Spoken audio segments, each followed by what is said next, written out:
Love చేసిన పాపానికి ఎవరిది తప్పు ఉంది ఎవరిది తప్పు లేదు ఎంక్వైరీ లేకుండా మర్డర్లు చేస్తే హీరోలు అయిపోతామని కావచ్చు. చిన్న చిన్న మైనర్ పిల్లలు 18 పోట్లు పొడిచి శివన్ అనే అబ్బాయిని అతి దారుణంగా చంపేయడం జరిగింది. ఇక్కడ ఇంట్లో అన్నం తినేటోని మాట్లాడదామని పిలిచి నమ్మించి గొంతు కోయడం జరిగింది. పోలీస్ వారు కూడా ఏం చెప్తా ఉంటారు, మేము న్యాయం చేస్తాము, వాళ్ళకి తగిన శిక్షలు వేస్తాం అనేది కామన్ వర్డ్, కామన్ గా మాట్లాడే వర్డ్స్ ఇవన్నీ. అంతకుమించి ఏం చేయరు. ఒక ఎగ్జాంపుల్ గా తీసుకుంటే వైష్ణవి విషయం ఏమైందండి అంటే మర్డర్ చేసి కూడా స్నాప్ పెట్టేంత ధైర్యం ఉంది అంటే ఎవడున్నాడు అనుకోవచ్చు, ఎవరిని చూసుకొని ఇంత ధైర్యం అనుకోవచ్చు వీళ్ళకి. సాయి అనేటోడు ఎవడైతే ఉన్నాడో నువ్వు బాక్సింగ్ బిల్డర్ వా లేదంటే మర్డర్ చేసే బిల్డర్ వా? సంపేక్ ఎవడిచ్చిండండి? లవ్ చేసిండు, తప్పు చేస్తే మాట్లాడాలి, పోలీస్ స్టేషన్లు ఉన్నాయి, కోర్టులు ఉన్నాయి. సంపేక్ ఎవడిచ్చిండు? ఇంకో విషయం, అబ్బాయి కాల్లో కూడా అమ్మాయి ఎవరైతే ఉన్నారో అమ్మాయిని చాలా క్లారిటీగా మ్యాన్ప్లేస్ చేసే విధానంగా వాళ్ళ ఫాదర్ నువ్వు ఒక సంతకం పెట్టు వాడిని మేమేం చేయాలో అది చేస్తామని మాట్లాడారు. ఏమంటున్నావు ఇంట్లో? నువ్వు కాలేజ్ పోకో అన్నాడు. దేనికి అంటే నేను రేపు నేను తీసుకోపోతే పోలీస్ స్టేషన్ లో సైన్ పెట్టు, అన్న టార్చర్ చేస్తున్నా అని చెప్పేసి నేను మిగతాది ఏం రాపియాలో నేను అది రాపిస్తాను మా డాడీ అంటున్నాను. ప్రముఖ కొన్ని మీడియా ఛానళ్లకు సెన్స్ లేదు కొంచెం అన్న. ఒక మీడియా వ్యక్తిగా మాట్లాడుతున్నా, ఒక ఇష్యూ టేకప్ చేస్తా ఉన్నామంటే 1-2 సార్లు ఎంక్వైరీ చేసి మనం ఎలిగేషన్ చేయాలి. ఏదిగున్నా ఇష్టం వచ్చిన తమ్లైన్లు పెట్టి కొడుకు పోయి బాధలుంటే ఈ తమ్లైన్లు చేసి ఇంకా బాధలు ఉంటారు వాళ్ళు. Hi hello welcome to E960 TV. నేను మీ సంతోష్. నిన్న ఏదైతే చిలకలగూడలో దారుణం జరిగిందో నమలగుండు ఏరియాలో శివన్ అనే అబ్బాయి ఒక లవ్ స్టోరీ వల్ల ఈరోజు ఒక ఫ్యాషన్ అయిపోయింది. ఇది కోడి పిల్లలను పొడిచినట్టు కావచ్చు, కోసినట్టు కావచ్చు, ఎక్కడ చూడు ఇవే సంఘటనలు జరుగుతూ ఉన్నాయి. ఇది చాలా దారుణంగా లవ్ చేసిన పాపానికి ఎవరిది తప్పు ఉంది ఎవరిది తప్పు లేదు ఎంక్వైరీ లేకుండా ఓన్లీ మర్డర్లు చేస్తే హీరోలు అయిపోతామని కావచ్చు, లేదంటే ఇంకోటి అయిపోతామని కావచ్చు. చిన్న చిన్న మైనర్ పిల్లలు ఈ దారుణానికి ఒడిగట్టారు.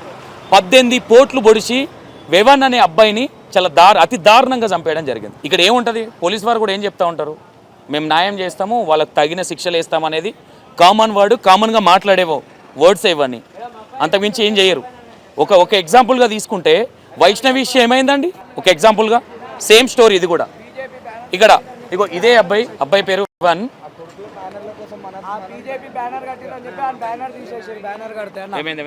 బీజేపీ బ్యానర్లు కట్టిరు అక్కడ. ఈ బ్యానర్ కట్టుంటే ఈ బ్యానర్ తీసేసి కింద రోడ్ మీద పడేసారు. ఇది అవసరం లేదు, వాళ్ళది ఇంపార్టెంట్. ఇప్పుడు ఓకే, శివన్ అనే అబ్బాయిని చాలా దారుణంగా 18 పోట్లు పోటీ చంపేయడం జరిగింది. ఒకసారి వాళ్ళ పేరెంట్స్ తో కూడా మాట్లాడే ప్రయత్నం చేద్దాం. ఇక్కడ ఇంట్లో అన్నం తినేటోని పిలిచి మాట్లాడదామని పిలిచి నమ్మించి గొంతు కోయడం జరిగింది. ఇక్కడ చంపిన తర్వాత కంప్లీట్ గా అంటే మర్డర్ ఇస్ కంప్లీట్ అంటే అంత ధైర్యంగా ఉన్నారు ఇక్కడ. అంటే చిలకలగూడ ఏరియాలో ఏం జరుగుతూ ఉన్నదని ఒకసారి ఆలోచించండి. ఎంత దారుణంగా ఉందో ఒకసారి ఆలోచించండి. అంటే కళ్ళు నెత్తికి ఎక్కినాయి అనుకోవచ్చా, బాగా బలిసి కొట్టుకుంటున్నారు అనుకోవచ్చా? అంటే మర్డర్ చేసి కూడా స్నాప్ పెట్టేంత ధైర్యం ఉంది అంటే ఎవడున్నాడు అనుకోవచ్చు, ఎవరిని చూసుకొని ఇంత ధైర్యం అనుకోవచ్చు వీళ్ళకి. అంటే ఎవడేం చేయలేడనా, లేదంటే ఒక 90 రోజుల నుండి బయటకు వస్తామనా? ఒక్కసారి ఆలోచించే ప్రయత్నం చేయండి. మొత్తం మీద ఇది ఒక ప్యాషన్ అయిపోయింది. మర్డర్ చేయడాలు, పొడవడాలు, 90 రోజుల లోపల నుండి బయటకు వస్తామనే ఒక ధైర్యం కావచ్చు, ఇది ఒక ఫ్యాషన్ లాగా అయిపోయింది. ఈ గంజాయి ఈ చిలకలగూడ ఏరియాలో 99% ఈ డ్రగ్స్ గంజాయి ఇక్కడ ఇది బాగా ఉంటుందని చెప్తా ఉన్నారు. ఇంకో విషయం ఏంటంటే ఈ విషయం మీద నేనేం చెప్తా ఉన్నాను, ఈ విషయం మీద చాలా గట్టిగా కొట్లాడాల్సిన పరిస్థితి ఉంది. ఎందుకంటే కాల్ రికార్డింగ్లో వినొచ్చు, అబ్బాయి చాలా మెచ్యూర్డ్గా మాట్లాడుతూ ఉన్నాడు. నాకు బరువు బాధ్యతలు ఉన్నాయి, నాకు హక్కు ఉంది, వాళ్ళ పెళ్లి చేయాలని చాలా మెచ్యూర్డ్గా మాట్లాడుతూ ఉన్నాడు. అట్లాంటి వ్యక్తిని నమ్మించి నువ్వు తీసుకెళ్ళి ఎవడైతే సాయి అమ్మాయి వాళ్ళ బావ ఎవడైతే ఉన్నాడో ఎవడనే మాట్లాడుతూ ఉన్నాం. ఇక్కడ కొంతమందికి మనోభావాలు దెబ్బతినొచ్చు, మనోభావాలు దెబ్బతినా బొచ్చుబి ఫరక్ పడేది ఏం లేదు ఇక్కడ, అది కూడా చెప్తా ఉన్నాం. ఇక్కడ సాయి అనేటోడు ఎవడైతే ఉన్నాడో నువ్వు బాక్సింగ్ బిల్డర్ వా లేదంటే మర్డర్ చేసే బిల్డర్ వా? అసలు ఏమనుకోవాలి, అసలు ఎటుపోతుంది సమాజం? అసలు పిల్లలు గంజాయి తాగుతూ దీనికి అలవాటు అవుతూ చదువుకునే ఒక అబ్బాయిని పట్టుకొని ఇష్టం వచ్చినట్టుగా 18 కత్తిపోట్లు పొడిచి ఏం జరుగుతూ ఉన్నది అసలు తెలంగాణ ప్రభుత్వంలో? తెలంగాణలో ఏం జరుగుతూ ఉన్నది? కాంగ్రెస్ ప్రభుత్వం ఓపెన్గా చెప్తా ఉన్నాం, కాంగ్రెస్ ప్రభుత్వం వచ్చిన తర్వాతనే ఇవన్నీ జరుగుతాయేమో అనిపిస్తుంది. డన్మానాలు వస్తూ ఉన్నాయి. కోదాడలో ఒక ఇష్యూ, వైష్ణవిది ఒక ఇష్యూ, షాద్ నగర్లో ఒక ఇష్యూ, ఇన్ని ఇష్యూస్ జరుగుతూ ఉన్నాయి. ఇవి పట్టించుకోరు. మేము న్యాయం చేస్తామండి, మేము జరుగుతుందండి, 90 రోజులలో వాళ్ళు మళ్ళీ బయటకు వస్తారండి అనేది ఇండైరెక్ట్గా చెప్తా ఉన్నారు. ఇక్కడ 18-22 ఏళ్ళు కనిపెంచిన కొడుకు ఈరోజు కళ్ళ ముందు లేకుండా పోయాడు. ఎవరు దీనికి బాధ్యత వహిస్తూ ఉంటారు?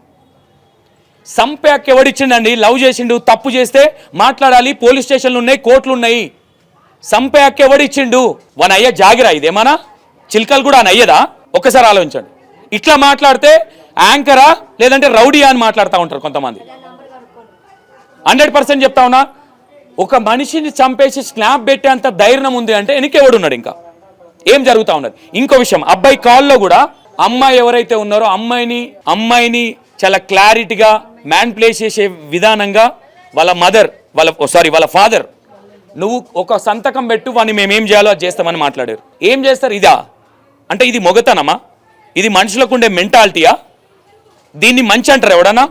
సమాజం ఎటుపోతుంది అనేది ఒక డౌట్ వస్తూ ఉన్నది. ఇక్కడ చాలా బాధతో మాట్లాడాల్సి వస్తుంది ఈ విషయాలు. నేను ఎక్కడో కోదాడులో ఉన్నప్పుడు వచ్చిన సమాచారం ఇది. చాలా బాధ అనిపించింది. లవ్లు చేస్తే చంపుకుంటారా అండి? మరి ఈరోజు నీ బిడ్డది కూడా అంతే అస్తం ఉంది. మరి నీ బిడ్డను కూడా దీంట్లో చంపాల్సి వస్తుందా? నీ బిడ్డ కూడా ఇప్పటికీ సపోర్ట్ చేస్తూ ఉన్నది కదా, స్టిల్ నువ్వు అబ్బాయికి సపోర్ట్ చేస్తూ ఉన్నది. సరే పోనీ నీ బిడ్డకి ఇష్టం లేక ఈ అబ్బాయి ఏదో చిడాంచండి ఇంకోటి చేసిండంటే అది వేరు. చాలా మెచ్యూరిటీగా మాట్లాడుతూ ఉన్నాడు. నా అక్క ఉన్నది, నా అక్క పెళ్లి చేయాలి, నాకు కొన్ని బాధ్యతలు ఉన్నాయి, తర్వాత పెళ్లి చేసుకుందాం. ఎవరండి ఇవాళ రేపు మాట్లాడేటోడు? బయట కొంతమంది దొంగ నా కొడుకులు మాట్లాడుతూ ఉన్నాడు, వీడికి డ్రగ్స్ అలవాటు ఉన్నది, తాగుతాడు ఈ అబ్బాయి అని. కొంచెమన్నా బుద్ధి జ్ఞానం ఉండాలి. కడుపుకు అన్నం తింటా ఉన్నాం మనం, మాట్లాడే పద్ధతి ఉండాలి. ఇంకోటి, వీళ్ళ ఫాదర్ కావచ్చు, నేను ఒకటి సాయి వాళ్ళ బావకు చెప్తా ఉన్నా, అరే బాబు నేను ఒకటి చెప్తా ఉన్నా, నువ్వు బాక్సింగ్ నేర్చుకున్నావా లేదంటే రౌడీజం నేర్చుకున్నావా ఇక్కడ అర్థం కావట్లా. నువ్వు ఒక బాక్సర్ అయితే బాక్సింగ్లో చూపించాల్సింది ఇట్లా రౌడీ వేషాలు వేసి. అనే అబ్బాయి నాకు తెలిసి కొన్ని సంవత్సరాలు ముందు పోయినట్టుండి, తర్వాత నువ్వు కూడా పోతావు కాళ్ళకట్టుకి. గుర్తుపెట్టుకో, మర్చిపోకు. బాడీ ఉంది, పంది తిన్నట్టు తిని బాడీ బర్రె బలిచినా అని దున్నపోతులాగా బలిచినా అని ఫీల్ కాకు. రేపు పొద్దున ఎవడో ఒకటి నీకు కూడా పెడతాడు. బట్ ఒకటి చెప్తా ఉన్నా, మనం మనుషులం, అన్నం తింటున్నాం గడ్డి తిన్నట్ల. మానవత్వంగా ఆలోచించాలి. సరే వాట్ ఎవర్ ఏదన్నా జరగవచ్చు. నేనేమంటా ఉన్నా, తప్పు చేసిండు అనే అబ్బాయి అంటే నువ్వు 100%గా కూర్చోబెట్టి మాట్లాడాలి. అప్పటికి అబ్బాయి చెప్తా ఉన్నాడు, ఏదైనా ఉంటే నాతో మాట్లాడాలి మీ ఫాదరు, మళ్ళీ పోలీస్ స్టేషన్లో కేసులు ఎందుకు, ఇవన్నీ అమ్మాయితో డిస్కస్ చేస్తూ ఉన్నాడు. మీ అయ్య ఒక క్రిమినల్. 100%గా అమ్మాయికి నేను సెల్యూట్ కొడతా, 100% చెప్తా ఉన్నా. స్టిల్నో ఇప్పుడున్న అమ్మాయిలలో ఫ్లేట్ పేరెంట్స్ అమ్మాయిలు చాలామంది ఉన్నారు. అమ్మాయి స్టిల్నో అబ్బాయికి సపోర్టివ్గా ఉన్నది. అదొక గొప్ప విషయం అనుకోవచ్చు, గొప్ప అంశం కూడా అనుకోవచ్చు. కానీ వాళ్ళ బావ ఎవరైతే ఉన్నారో ఇది అంటే మర్డర్ చేయడం అనేది గొప్పతనము లేదంటే మొగతనం అని అనుకుంటా ఉన్నారు. ఇది కాదు, ఇది సమాజంలో ఇది కాదు నేర్చుకున్నది. ఒక్కసారి ఆలోచించండి. లవ్వులు చేసుకుంటే సంపడాలు చచ్చుకోవడాలంటే ప్రపంచం ఉండదు ఇక్కడ. ఈ మధ్య కాలంలో నేను సీరియస్గా చెప్తున్నా, పోలీస్ డిపార్ట్మెంట్ కూడా కేర్ఫుల్గా చూసుకోవట్లేదు. 100% చెప్తా ఉన్నా. ఒకానొక టైంలో దిశ టైంలో 3 ఎన్కౌంటర్ చేసిండు. 1-2 ఇయర్స్ ఒక్క కేసు కూడా లేదు. కట్ చేస్తే లైన్గా ఇవే మర్డర్ కేసులు జరుగుతూ ఉన్నాయి. వీళ్ళ ధీమేంద్ర అంటే 90 రోజులు ఉంటాం, మా అంటే సంవత్సరం ఉంటాం, మళ్ళీ బయటకు వస్తాం, దిల్దారిగా తిరుగుతాం. వాడు స్నాప్ పెట్టేంత ధైర్యం వచ్చింది అంటే ఒక్కసారి ఆలోచించండి. వెనకెవడున్నాడు, ఎంత ధైర్యం ఉన్నది, ఇంతగానం చేయడానికి వెనకెవడు సపోర్ట్ చేస్తూ ఉన్నాడు. మొగుల మీదకి అయితే ఊడిపడలే కదా సాయి అనే వ్యక్తి. ఈరోజు ప్రాణం తీసిర్రు. అఫ్కోర్స్ సరే పోయింది అనుకుందాం, వాళ్ళ ఉన్న ఒక కొడుకుని వాళ్ళ నోట్లో మన్ను పోసిర్రు, రేపు పొద్దున మీ నోట్లో కూడా మన్ను పడుతుంది. రోజులు గ్యాప్ ఉండొచ్చు గంతే, అంతకుమించి వేరే అయితే లేదు కదా. ఈరోజు వాళ్ళ అక్క కావచ్చు, వాళ్ళ అమ్మ కావచ్చు, వాళ్ళ తండ్రి కావచ్చు, 22 సంవత్సరాలు కనిపెంచిన కొడుకుని అన్నం తినేటోని తీసుకెళ్లి నమ్మించి గొంతు కోసిరంటే ఇది ఏ విధంగా చూడొచ్చు ఆలోచించండి. ఏముందండి, పోలీస్ డిపార్ట్మెంట్ కూడా వస్తుంది, సంధానిస్తూ ఉంటుంది. ఆడో 4 కూర్చుంటారు, ఈడో 4 కూర్చుంటారు. మేము ఉన్నాగా మీరెందుకు చట్టాన్ని చేతులకు తీసుకుంటారని నీతి వ్యాఖ్యలు చెప్తా ఉంటారు. అది మనం అందరం విన్నయ్యే ఇవన్నీ. ఒక్కసారి వాస్తవంగా నేనేమంటా ఉన్నా, నేను ఇప్పటిదాకా ఇంట్రడక్షన్లో చెప్పినట్టు ఇది ఒక ఫ్యాషన్ అయిపోయింది. కత్తులు తీసుకొని పొడవడము, మర్డర్లు చేయడం ఒక ప్యాషన్ అయిపోయింది. 100%గా ఇలాంటి అగిత్యాలకు పాల్పడ్డ వాళ్ళకి ఇమీడియట్గా యాక్షన్ తీసుకుంటే రేపు పొద్దున ఇంకోటి చేయాలంటే భయపడతాడు. కోర్టులు ఉన్నాయి కదా, చట్టాలు ఉన్నాయి కదా అంటే చట్టాలు ఏం చేస్తాయండి? ఏం చేస్తున్నాయి? వైష్ణవి ఇష్యూ చూడలే మనం, చాలా రోజులు కొట్లాడినాం. ఆ అమ్మాయిని చంపింది కాక అమ్మాయి కడుపులో ఉన్న బేబీని కూడా చంపారు. ఇవాళ ఏముందంటే వాళ్ళు బెయిల్ మీద బయటకు వస్తారు, లేదంటే ఇంకోటి అని చెప్తా ఉన్నారు.